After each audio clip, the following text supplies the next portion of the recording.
नमस्कार जी। मैं बीएन फिर एक बार आप लोगों का दरबार। दर्शक, बांग्लादेश की अपदस्थ प्रधानमंत्री शेख हसीना ने अल्पसंख्यकों के कथित उत्पीड़न को लेकर देश का अंतरिम नेता मोहम्मद यूनुस पर तीखा हमला किया है। न्यूयॉर्क में आयोजित एक कार्यक्रम को वर्चुअल माध्यम से संबोधित करते हुए हसीना ने यूनुस पर नरसंहार करने और हिंदुओं सहित अल्पसंख्यकों की रक्षा करने में विफल रहने का आरोप लगाया।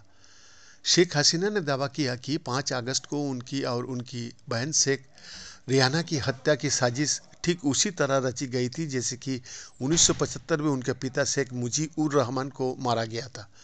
उन्होंने कहा कि यूनुस सत्ता के भूखे हैं, इसीलिए वो पूजा स्थलों को हमला से बचा नहीं पा रहा है। अगस्त में बड़े पैमाने पर सरकार विरोधी प्रदर्शनों के कारण इस्तीफा देने के बाद भारत में शरण लेने के बाद हसीना के पहला सार्वजनिक संबोधन था।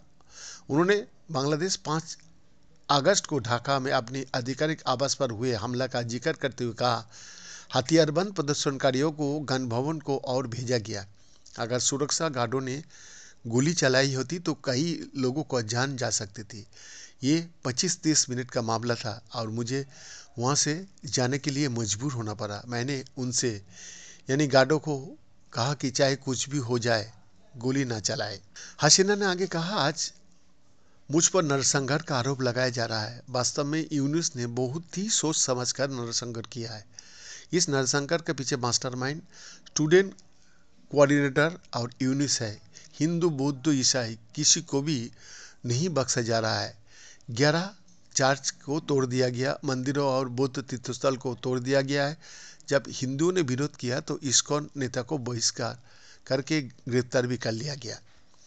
उन्होंने इस्कॉन की पुजारी चिन्मय कृष्ण दास की गिरफ्तारी का हवाला देते हुए कहा, अल्पसंख्यकों पर यह अत्याचार क्यों हो रहा है, उन्हें बेरहमी से क्यों सताया जा रहा है और उन पर हमला क्यों किया जा रहा है।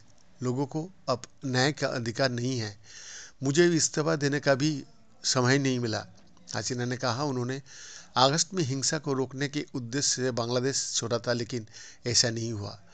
जुलाई और अगस्त में बड़े पैमाने पर सरकार विरोधी प्रदर्शन के बाद बांग्लादेश छोड़ने के बाद से हसीना भारत में ही रह रही है।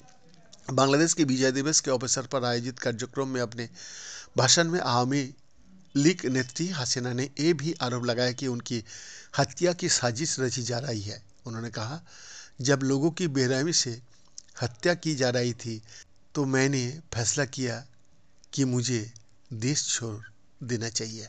बीएन का एक्सक्लूसिव